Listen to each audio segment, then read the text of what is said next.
My niece has been playing married for 10 years with her boyfriend and has 3 kids. Now, she wants me to fulfill my promise and pay for her wedding. A little background. My husband's niece lost her parents when she was almost 11. She lived part of the year with us and part of the year with grandparents from her dad's side. One day, not long after the funeral, she came out of the blue saying she would not have anyone to take her wedding dress shopping or buy her one when she grew up.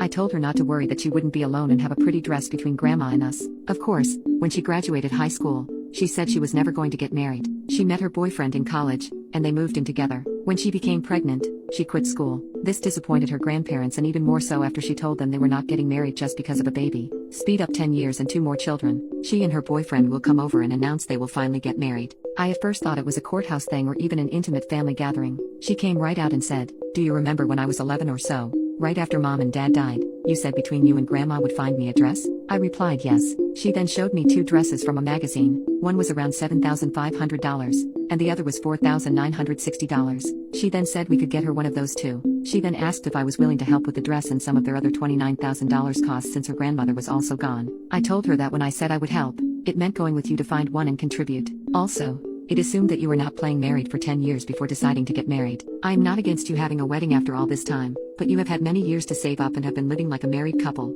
so something simple would be more appropriate. I offered to take her to a local bridal salon and put up to $1,500 towards one. I even brought up their site and showed her all they had, which all but 2 were under $1,600. I also reminded her that the money she had from her parents' trust was set aside for college and her wedding, and she used to buy her boyfriend a car. She got mad and said her kids would hate her for not having one of those dresses. The kids are 9, 6, and 2. I have not heard from her since. We are on Social Security and barely make it now. I know things cost more these days, but I have seen many dresses even less than I offered. I feel that she also should have saved, whether on their own or her inheritance. Am I wrong for not helping fund the wedding after all these years? Update.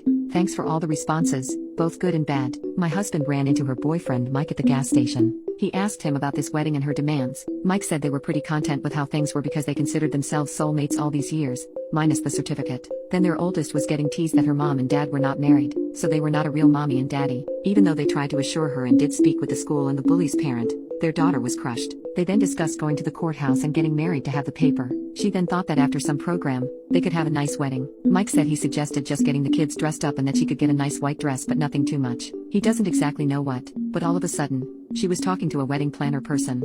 The 2 little girls found dresses for mom in a magazine. He told her he was not putting that much into clothes for less than a couple hours being worn. Then, a friend from high school visited them and told her how much was gotten from the sale of her parents' house. Her dad was the agent. From then on, she was obsessed with thinking she had more coming to her. My husband explained it to him. He felt horrible, I guess. He said he appreciated the offer, but she was no longer our responsibility. She was his. I feel a bit better.